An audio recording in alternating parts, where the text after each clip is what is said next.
Okay, tonight we're going to look at this statistical test called a chi-square test. It's a frequency data test.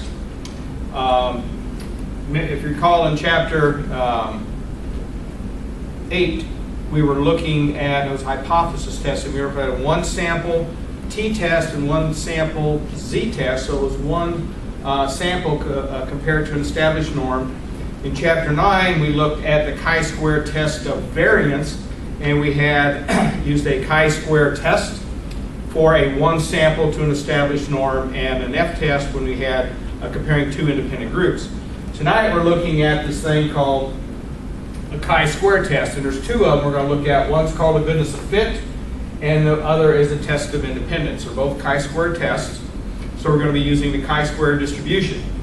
In the goodness of fit, it's going to compare one sample to an established norm. It's frequency data. This is a frequency data test. Okay, and the goodness of fit is good when businesses want to look at a possible sampling distribution and frequency and how it compares to what they have as an established norm throughout their corporation. The test of independence will subdivide that into two separate categories. So what we're going to be talking about tonight will be one category, and then for the goodness of fit, and then we're going to split it into gender, which will make it two categories for a test of independence. So in a chi-square goodness of fit, it's designed to test hypotheses that compare one sample to an established norm.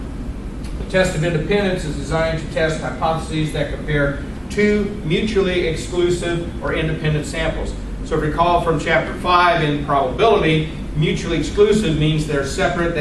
One has no bearing on the other. Both statistical procedures are associated with nominal strength or frequency data sets. So this would be the test for frequency level statistics. A lot of times what people use these for would be surveys to see if independent questions or individual questions on the survey has a bearing to the overall makeup of the survey itself.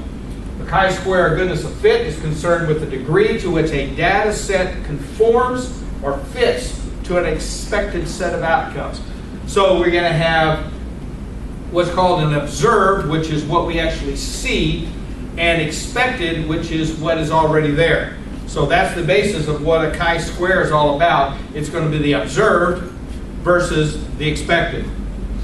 It's concerned with the observed values, or those values that are calculated, and expected values are some theoretical value determined by the sample size and our population frequencies. So when we get into this thing of chi-square, we're going to have an expected set of outcomes that has already been established. That's our established norm. And then our observed values are actually what we're going to calculate. So to calculate the chi-square goodness fit, we have a formula. Amazing. And it is the observed value minus the expected value squared divided by the expected value. Now, the interesting thing about this is that you have to do it for each cell that goes through. So O signifies the observed cell frequency, E signifies the expected cell frequency. So we're talking about frequency values. We're talking about number or a percentage within each of the cells. So to set up the observed and expected cells, we have to construct this thing called a contingency table. Now once you look at it, it looks kind of like a scoring sheet for bowling. All right? So you have this situation here where you have in the larger areas, you have the observed values. This would be the calculated values. Up in the smaller area up here are the expected values. That's the ones that are already established. That's the ones that are already present. So in this case, we have three cells. We have one row with three cells. We'll have three different observed cell frequencies, and we'll have three different expected cell frequencies. What the chi-square does is measure the observed to the expected, and to see how well it conforms, the observed values conform to the expected values.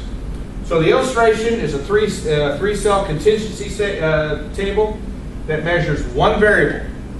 So as we go across this, that's what I said, we have one row, we have one variable, hence we have only one row with three cells. Since we're only dealing with a sample with one variable, that's all we need in that case. The large area in each area is called a cell. Therefore, we have 3 cells in that contingency table. The larger area of each cell also houses the observed frequencies.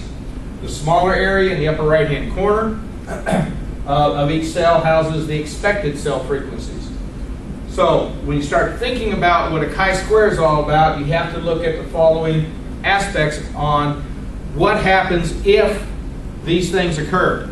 We need to avoid expected cell frequencies of less than 5 because it diminishes the impact of the chi-square. So we need to avoid cell frequencies of less than 5.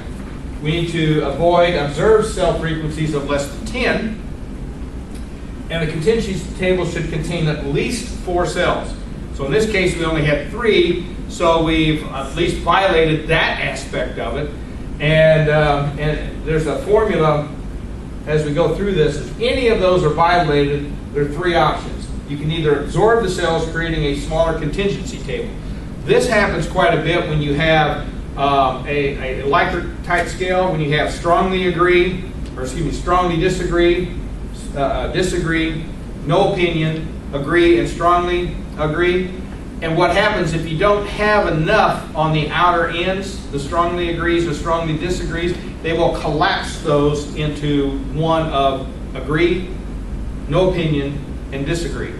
Okay? So that's one of the things you can do. If you violate one of those, you can collapse the cells to give you more numbers. You can increase the sample size. You can actually go back and redo the study and increase the sample size on it so you can get more values within the cells. Or you can utilize this formula. It's called a correction for continuity formula, and makes that adjustment. So the only difference you see is that you subtract this correction for continuity, which is 0.5. And that is always the same value. So if you don't want to do any of those, you can use this thing called correction for continuity, and it always subtracts 0.5 from that value. So the 0.5 is that correction value that makes the chi-square calculation improve its conformity to that chi-square distribution. Now, will the computer do that for you? Yes. But you have to be aware as you go through these processes that if you start having cell frequencies that are less than expected, observed, and the expected cell frequencies are less than what we need, then we need to incorporate that correction for continuity, collapse the cells, or increase the sample size to give us more. This value will always, that's why it's in bold here, be smaller than the original observed value due to the subtraction of that 0.5 correction value. So it's always, the chi-square is always going to be smaller because of that. You would also use this formula if the number of cells are less than 4 to adjust for minimal degrees of freedom. As we get into this, we start looking at what the degrees of freedom are. Then we start looking at the value of having more cells within that one row. So again, we have this component here of subtracting the 0.5, which is the correction for continuity. So here's our problem. Our problem is, suppose that the market division of a major chicken chain was interested in sales volume of a new improved secret recipe. Ooh, okay? They wanted to know if their new improved secret recipe altered the percentage of sales in certain age categories when compared to the sales volume in the same age categories for the old secret recipe. So the value of this is that if you have a new secret recipe that's less expensive to make and gives you more profit, it won't do you any good if it alters the distribution of what you're already selling. So that's the question they want to say. If we incorporate this new secret recipe into our chicken, will it alter the sales volume in these different age categories? And if it does, then it may not be beneficial to incorporate that out into the sales force, because even though it's less expensive, you may lose money in the long run at different age categories. So the new improved secret recipe is less expensive to make in the long run. And so what they look at, here's what they have already on target. So in the 10 to 19 age group, they have 37% of the sales. Okay? 20 to 29 is 24%. 30 to 39 is 18%, 40 to 49 is 11, 50 to 59 is 6, and other, I guess, would be older than that, would be older or less than 10, would be 4%. So the biggest age groups is going to be between the 10 and the 29, because that encompasses, what, 61% of the total sales. Right? So when you start looking at this new recipe, if they don't like it, if this age group doesn't like it, it alters that percentage group, then it may not be cost effective to introduce it into the marketplace. So here's what they have. Question is, will that new improved secret recipe alter those percentages? They don't mind a little shift, but if it's too much, if they lose a certain age category that makes up a big hunk of the sales, it may affect what they're going to be doing. So the new improved secret recipe has, if that new one has the same distribution, where it's 37% in 10 to 19, 24% in the 20 to 29, and all the way down the line, again, they're not going to be exact. But what they're going to do is that if it alters it a little bit, it's not going to be that significant in the long run. So what they did was they random sampled a group of people in their target area, and this is the percentage that they found. So now in the 10 to 19 group, it went from 37 to 33. In the 20 to 29, it actually increased from 24 to 31. In the 30 to 39, it actually increased from 18 to 25. And in 40 to 49, it dropped from 11 to 6, and they dropped from there on out. So these are the new percentages. So the question is, are these new percentages now significantly different than the original distribution that they had? So when we set up our contingency table, these are the expected values. Right? These are the ones that you're looking at that are expected, because those are already established. These are what we sampled and are observed. So when we put them in the contingency table, we put our observed values here, and we put our expected values in this category here. So we start looking at, are these distributions significantly different from what's expected in this case? So our completed contingency table allows us to view the observed values for a random sample and our theoretical or expected values derived from that established norm. So we have, in this situation now, our observed values in the observed cells, which is what we actually sampled, and we have our expected values, which is what the corporation has already on target. So in testing, we go through the 7-step process. Formulate null and alternative hypotheses. All right, the population, since it's frequency data, we're going to have to rename the hypothesis in a little different way. So in this case, the population is grouped according to the expected distribution. And so what that's saying is that the observed values that we sampled are no different than the expected values that that corporation has. So if they're the same, it's grouped according, then there's no difference. And then the alternative is the population is not grouped according, which means that there is a significant difference in how they're grouped as far as that expected distribution goes. Alpha level, still it's arbitrarily set, but it's defaulted basically to 0.05. Step 3, establish appropriate sampling distribution. In this case, the chi-square sampling distribution is going to be chi-squares of 5, and it's found by taking the formula R minus 1, where R signifies the number of cells contained in the rows of our contingency table. So we start looking at what it is. The example, we have 6 cells in this capacity, all right, in the different age categories in that one row. So we have 6 cells minus the 1 gives us 5. So our chi-square sampling distribution is going to be chi-square of 5. So then we go to step number 4, which is to formulate the appropriate decision rule.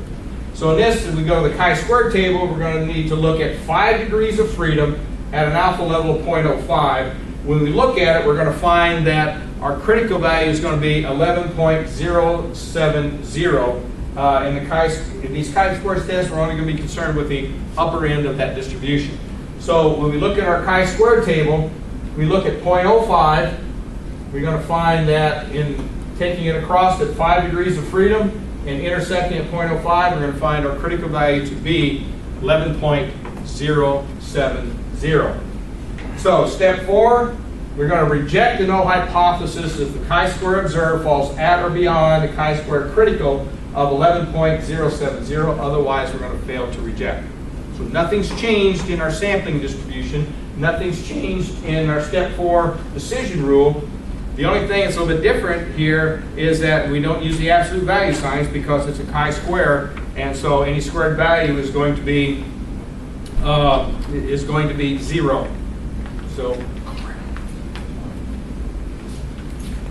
So we start looking at this at a different way, and on our chi-square distribution, we're going to be looking at the rejection region at 11.070. All right, so step number 5, calculation using the appropriate statistical procedure. In our example, we notice that there's one expected cell that has a value less than 5 and 3 observed cells that have a value less than 10 and should be employ the following correction for continuity formula. So we did violate some of these things here, and we're going to be looking at having to incorporate the chi-square continuity correction for continuity formula.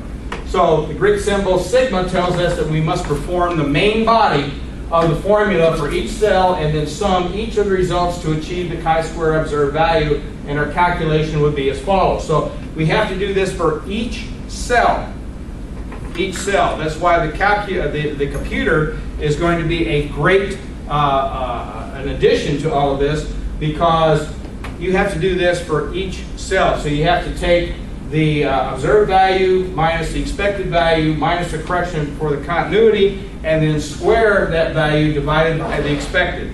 Okay? And we have to do that for each of the cells. And so when you start looking at all these and running down the gambit, you're going to find out that our chi-square observed is going to be 11.008. Okay? 11.008. So it's a very tedious calculation that you have to do in order to get the chi-square observed, doing it by hand. And that's why it's great for the computer to do that as well. Step 6, we're going to summarize the results. So in this case, the chi-square observed of 11.008 does not fall at or beyond the chi-square critical of 11.070. We therefore fail to reject the null hypothesis. So we start looking at where it's located here. We start seeing that the 11.008 falls to the left of the rejection region, 11.070. So therefore, we fail to reject the null hypothesis. And because we fail to reject the null hypothesis, we're going to have a summary that there's no difference in the distribution. So the question becomes here, if you look at the value, the 11.008 and the critical value of 11.070, they're just so close together. And so the question becomes, since they're so close together, doesn't that mean our test is almost significant? And the answer to that is no. There's no such as almost, nearly significant, or highly significant. It's one of those cut and dry things. If it does fall beyond, then it's significant. If it doesn't, it's not significant. It doesn't matter how close, how far away. It could be a million. It's still not highly significant. It's just significant. Okay? So if you see any things on TV that said, we had a highly significant value here, they're just out in left field. It's either it is or it isn't. It can't be highly, it can't be nearly, it can't be almost. When you hear things like almost and nearly, what you're seeing is, well, it's almost significant, so therefore we're going to have to pay attention to it. No, it isn't. In this sample, with this situation, it's not nearly, almost, it's not significant. and if it was on the other side, it would be significant. All right, so an observed score is either significant or non-significant, although the values are close. The observed value does not fall at or beyond the critical value, so you cannot reject the null hypothesis at the 0.05 level, no matter what you say. Oh, well, I may because it's really close. Nope, it isn't. And the logical conclusion out of all this, since we failed to reject the null hypothesis, the chicken chain can proceed and manufacture the new improved secret recipe at a lower cost without disturbing the sales volume in the categories. So that's a good thing for the chicken chain, because now it didn't disrupt the percentage of sales, and so now they can introduce it into their different target areas with the and do the same type of thing, because it may be in one target area it doesn't change percentage too much, but it may be in another. All right? So you may want to introduce it only into certain regions, and where it does significantly affect it, you might want to keep the old formula. Who knows? But at least it gives them an idea that at least right now there's no difference in that sales distribution, so they can proceed with a pretty good confidence that it's not going to affect their income negatively. It's actually going to improve the bottom line because it's less to make and it gives them a much better return. So the marketing department might be concerned about the impact of each category. So when we start looking at a chi-square, how does each of the cells impact what's going on? In other words, each cell contributes a certain proportion towards that the impact of the total variable. So the larger the proportion contributed by a cell, the more we can understand about the overall significance of that cell toward the total. So when we start looking at the different cells and the different age categories, which ones are having the most impact on the overall. So this follow-up measure of cell significance, you take the chi-square formula, the correction for continuity, and divide that by the chi-square value itself. So we start looking at cell 1, you take the correction for continuity to formula divided by the chi-square value. Right? So in this case, our chi-square observed, or its chi-square value that we observed there and calculated was 11.008. So once we do all of this, we find the proportion of what's happening here. So in this case, we notice that cell 1 only contributes 5% to the total of all of this. Right? But cells 3 and 4 here contribute 46%. So you go back and look at those age categories, what proportion of those sales does that contribute? And we start looking at those different age categories, we want to pay particular attention to cells 3 and 4 because they're contributing almost half of the overall proportion of the total sales volumes. So we move into the next category is, well, what happens if the marketing department was also concerned about the gender in each of the categories? Now, why would gender be a factor in it? Because it would affect their advertising.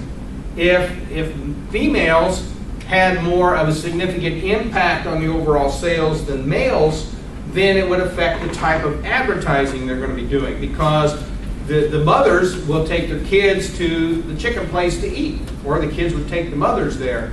If the males or the fathers had a more significant impact, then their ads may be something dealing with fishing or golfing or whatever it is out there, because that's the draw for them. So we're no longer concerned with just one variable now, but we're concerned with two variables. Not only age, but also gender. So in that case, the chi-square goodness of fit would not be the appropriate test, simply because the chi-square goodness of fit is one variable to an established norm. Now we have two, we must go to the chi-square test of independence. The procedure tests whether the two groups assume mutually exclusive are truly independent of each other, or they're not. So will gender and age make a significant impact on all this? So the two groups are truly independent. There will be no significant relationship. So in a correlation, 0 is no significant relationship. So if they're independent of each other, they would have no significant relationship. If the two groups are not independent, then there will be a significant relationship different from 0. Well, since we are concerned with 2 or more independent variables, our contingency table will consist of not only rows, but we're also going to be columns. So if you recall, in the goodness of fit, we just had one row that had several cells in it. In this one, we're going to have 2 different rows, but we're also going to have columns that are associated with it. So in this chi-square test of independence, the smallest contingency table that you could have would be a 2 by 2. It's the smallest you can get, but it can take on any of an infinite number of shapes. You can have a 2 by 3, 2 by 4, 2 by 6, 3 by 5. I mean, different types depending on the variables that you would have. So it would look, in our example with age and gender, it would look something like this. Here are the rows for male, and here are the rows for female, and here are the columns for the age category. Okay? So we have 2 variables, gender and age. Okay? So we've now calculated a contingency table, and if you refer to the previous example concerning the famous chicken chain, we want to know if there is a relationship between gender and age in sales volume of the new improved secret recipe. So we've already sampled 100 people, so all we have to do now is just subdivide those into male and female. All right, so the contingency table would be like this. So in this case, we have our observed cell, or excuse me, the expected cell of 33 in this case would be subdivided from the 20 and the 13. I'm sorry, the observed cells in this case. This one out of 31 would be 14 males and 17 females. Out of 25, 17 males and 8 females, and so on down the line. So now what we have our observed. Notice we don't have an expected value. The expected value is to be calculated. And so in the calculation of all of this, what we have to find is another formula. So in each of the cells, in each of the rows, we have to calculate the expected. And that's calculated by taking the row total times the column total, or R minus K, divided by the total number. So you have to do this for each cell in each of the rows and each of the columns. So both the row totals and the column totals must equal that total sample size. So we do our expected cell calculation from each cell. It kind of looks like this. So row 1, column 1 is R times K minus divided by N. So it's 57 times 33 divided by 100, which gives us our expected value of 18.81. Row 1, column 2, as we go down, gives us an expected of 17.67 and all the way down the line. So we go through our expected cell calculations. We have observed 20, but our expected in that cell would be 18.81. This one observed is 14, but our expected would be 17.67 and all the way down the line. So now we're looking at, in our test, are these significantly different from the observed to the expected cell frequencies in dealing with gender and age? So we have our process here. Now we go back to our 7-step process. So formulate null and alternative. So in this case, because we're using a chi-square test of independence, we can use this symbol here called phi. So phi equals 0 because it's going to be, if it's no difference, it's going to be equal to 0, which means no relationship. If we reject it in favor of the alternatives, phi is not equal to 0, so we're going to have a significant relationship different from 0. All right, phi, that's pronounced phi, pronounced like that, F-E-E, signifies the parameters and equals the relationship of the strength of those two variables. So, relationship equals 0 means we have no significant relationship of the two independent variables. If it doesn't equal 0, or we have a significant relationship that's different from 0. If the null hypothesis is rejected, We therefore must assume a significant difference from 0 and thus assume a systematic relationship between the two variables. And that's critical, because what we're looking at is not only as a relationship but a systematic relationship, which means that there is an impact between age and gender in this particular example. Step 2, alpha level is 0.05. Step 3, formulate appropriate sampling distribution. Define the degrees of freedom in a chi-square test of independence. It's a little bit different. The formula is r minus 1, where r is the row, times k minus 1, where it's the number of columns. Okay? So in this case, we have 2 rows for gender and 6 columns for age. So it's going to be r minus 1, so 2 rows minus 1, times 6 columns minus 1. So it's going to be 1 times 5. So once again, even though it's coincidence, our chi-square sampling distribution is going to be chi-square sub 5. Okay? So because it's chi-square sub 5, we already know that the critical value is going to be 11.070. As we'll see in a second, we're going to reject the null hypothesis if our chi-square observed falls at or beyond chi-square critical of 11.070. Otherwise, we're going to fail to reject. Here's our chi-square distribution again. 11.070 critical value by the intersection of 0.05 and from degrees of freedom of 5. We see this on this chart again, 11.070. Anything beyond that is we're going to reject the null hypothesis, which means that there's going to be a significant difference from 0 in their systematic relationship. Step 5, calculation. Use the appropriate statistical procedure. Thank goodness we have a computer that does all of this, because it's a complete hand calculation of every cell.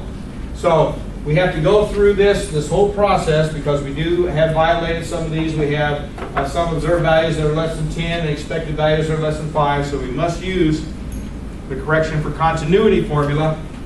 And we start looking at how much calculation it is, because every cell has to be calculated by hand all the way down, and then you add the column, and we finally get a chi-square observed value of 5.156, which is right there. So it's a tremendous amount of hand calculation if you do it. Fortunately, the computer will do it for you. But if you do it on a computer, you'll find out you'll come up with the same result. So summarize the results. Since our chi-square observed of 5.156 does not fall at or beyond the chi-square critical of 11.070, we therefore fail to reject the null hypothesis. Appropriate conclusion: since we failed to reject the null hypothesis, we can conclude that there is no systematic relationship between age and gender and sales volume of the new improved secret recipe. Which is not too bad, because it doesn't matter if you're male or female, you're still going to enjoy that new secret recipe. So now they're free to do the type of advertising that makes it more of a family situation, which is, kind of nice in that sense.